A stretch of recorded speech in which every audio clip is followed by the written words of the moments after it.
Evening, ladies and gentlemen. Welcome back to another adventure installment. Tonight we are down by Loch Fyne, and my god, it is mighty fine. Now, I don't know whether it's going to happen, but the lake is very, very flat. There is barely a drop of wind, as I will demonstrate. There you are, it fell straight down. But there are still some ripples, so it could go either way. The wind could pick back up, or it could end up like a mirror. Fingers crossed. So this isn't the first time I've been down here. I came down earlier on to give it a little scout, sort of prepare myself on where I should stop the car, etc, etc.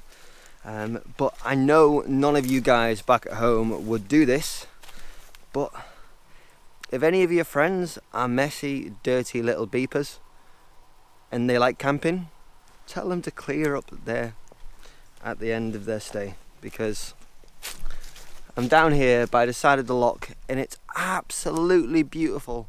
Look out there, the light hitting the side of that mountain, but then look down. You've just got rubbish everywhere. Somebody's kindly left a tent for the tree just over there in the bush. Just a bit disgusting, really, and takes away from the natural beauty of the place just because somebody couldn't be bothered to pick up their crap as they were leaving. Or, by the looks of this, quite a few people couldn't be bothered to pick up their crap. And who lights a fire underneath an old oak tree and burns out the bottom of it? Who does that? Townies need to stay in the towns. Or at least people who don't respect nature. Anyway, I don't want to put all townsfolk into that bracket of people that leave shit everywhere. I mean, beep. Might as well. Anyway, so this is the location I'm looking at. I have got these beautiful mountains all leading off into this big peak at the back just over here. But from this point, it doesn't have the best balance. This one way outweighs this one over here. The first two sides are beautiful, and that old house in the mid-ground, absolutely beautiful. The loch, incredible. Like I said, pretty flat. For Scotland, this is flat. But I think if I head further down this way, I might be able to get a much better balance in the scene. So, fingers crossed. Let's see what happens.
So as you might have noticed from that little bit of B-roll that you've just been watching, I've set my tripod pretty high, and the reason why is down in the foreground in the water is I've got lots of this stuff right here, and it's really distracting. So I've tried to minimalize by going higher so I can shoot further off into the deeper parts of water where you can't see that.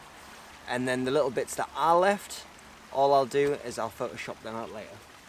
But the composition itself is good, but all it needs now is some beautiful light. At the moment I've got some sort of medium level clouds, not super high altitude clouds, which is a shame, but they're not low altitude clouds, which is even better. So I'm happy with the medium. All I need now is that light to make the scene pop. At the moment it is 6:20. I've probably got about an hour, 7:20, yeah, Probably about an hour to wait until the sky lights up. So that's an hour of waiting for that light. Fingers crossed it comes. So to demonstrate my composition, I'm going to jump into the back of the camera and I'll talk you through it as I can see it. So what I've got is I've got these beautiful lines in reflections leading in towards this mountain here. But this mountain has not been centralized, as you may have noticed. It's kind of been left at 2 points there to create balance. And then going further out than that, I've got these 2 points pretty level and balanced out. But what I've made sure I've centralized is that house right in the very, very middle. I want that house to be a central focal point, and I'm really hoping going into blue hours that somebody is in that house and they can put that light on for me.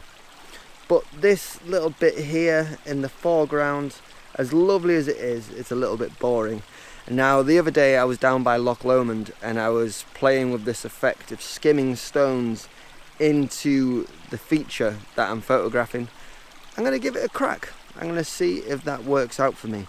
So all I'm going to do is I'm going to put it on a 10-second delay before the image is taken. So I've got enough time to fire a stone off, and then the exposure will capture the bounces that have already happened. So it'll be the ripples slowly getting tighter into the final bounce. That's the plan anyway. But for this to work, I have to have a good arm. We'll soon find out.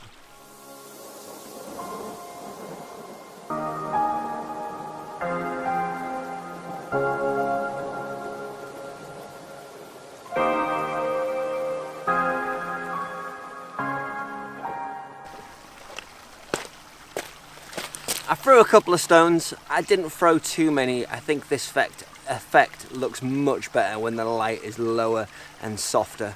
But it was something that you can maybe go and experiment with and have a little play with. Maybe you'll throw a stone better than I did. Normally I'm really good at this. I don't know what happened this time.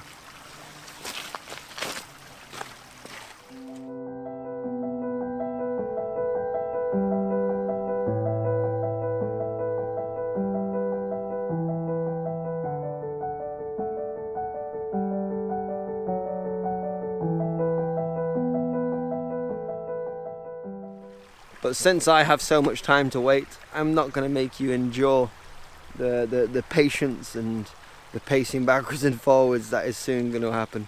I'm going to put you onto a time lapse, and yeah, fingers crossed a bit of light comes while you're watching time lapse.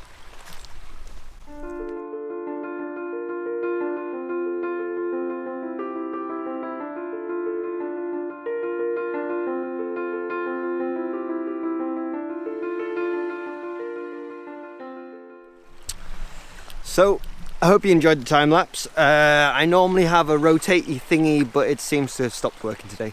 But there is a formation in the sky. I've got a band of cloud that comes round like this and points down to this little point over here. And the clouds are traveling across here. So, what I'm hoping is that this is eventually going to act like a big C in the air, almost like a big arrow pointing towards the focal point, the house dead center in the middle. Earlier on, you probably saw in the time lapse, some amazing light came, but it was a very green light. I'm not sure if the GoPro turned it green or whether my camera turned it green. So that will take a little bit of fixing in Photoshop.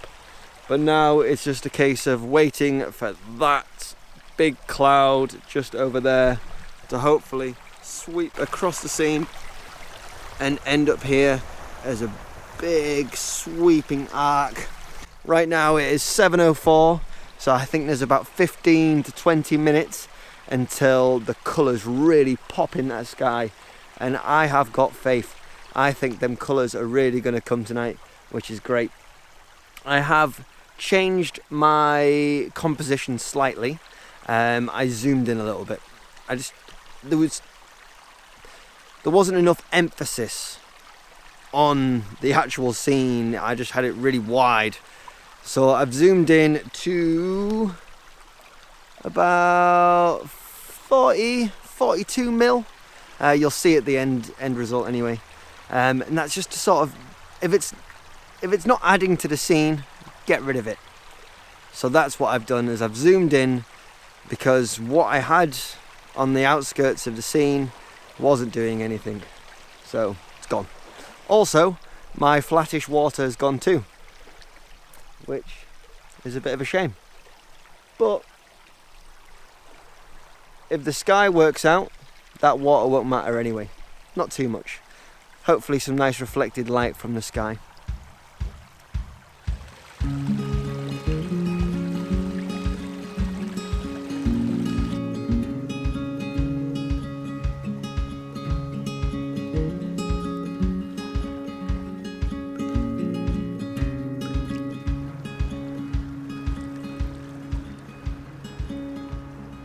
So I've had a look through my images and I like what I've got.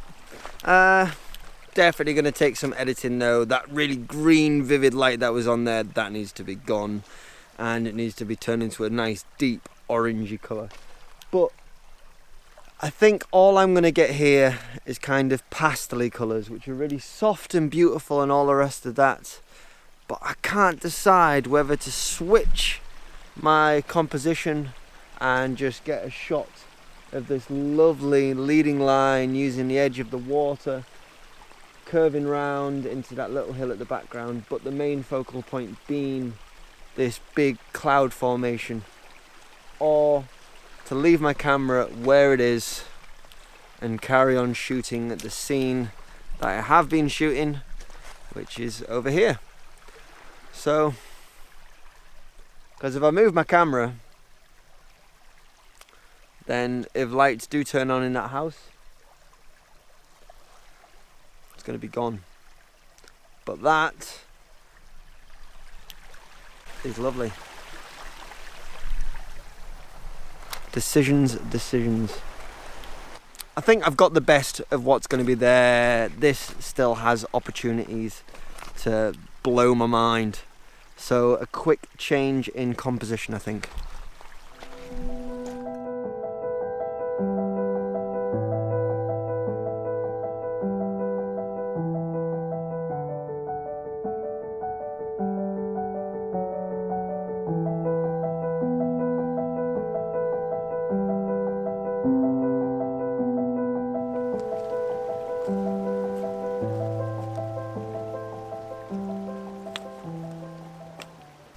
So I'm going to switch it into the back of my camera so I can talk about my new composition.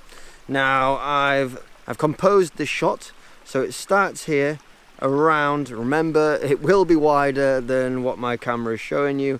Then I've got this beautiful little bit here, it curls around, but then what I really like is the way this bit right here just shoots straight off into that hill in the background. The clouds above, absolutely beautiful colour all around, simple but beautiful, and I'm really happy about this. The focal point, yeah, it's small, it's insignificant, but that's not what this shot is about. The shot for me is about the way the foreground is playing with the shapes in the sky. That's what I really like about this scene. Now if I could neaten up them clouds a little bit and make them exactly how I'd like them to be, yeah, of course, it would look much better. But for the shot itself, shot in a 4:5 crop on 2.5 of a second, f11, L10, and plain and simple, there it goes. Shot in the bag, completed, and straight away off the back of the camera, it's got some really deep shadows, which really pulls this shot together. I'm playing on the highlights. The shadows, insignificant, but it's all about the way the shapes are in the image. Hopefully would make you want to come to a place like this, and I'm really happy with this shot. So I've got the shot in the bag and it looks absolutely fantastic. Very happy with the results of this scene behind me right here.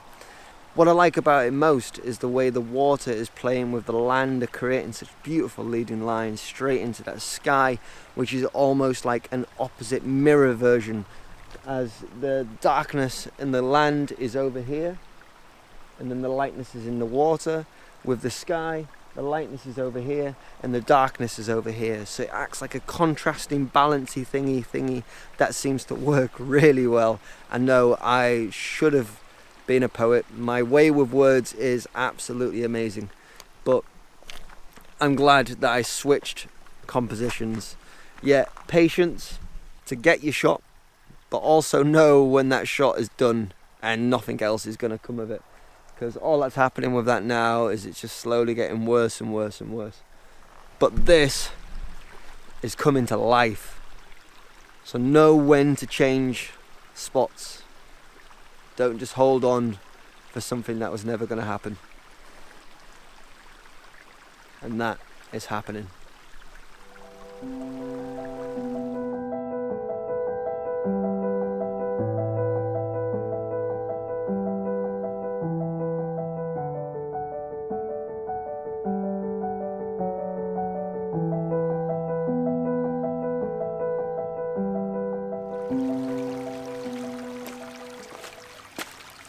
So, ladies and gentlemen, I think that is going to be all from me this week. Been an interesting evening. It hasn't worked out exactly as I imagined it, but that's landscape photography.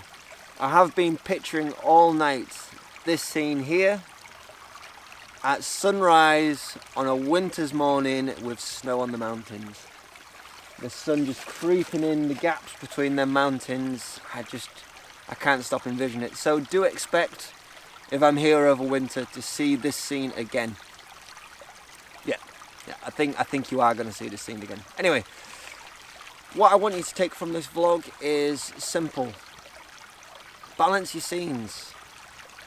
If it takes taking 20 steps up the beach, take them 20 steps up the beach.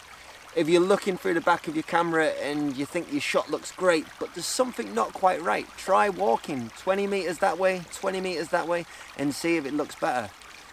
I've drove along this road so many times trying to find the right point. And I found a car park, lay-by just up there, and walked up the beach until it was right for me.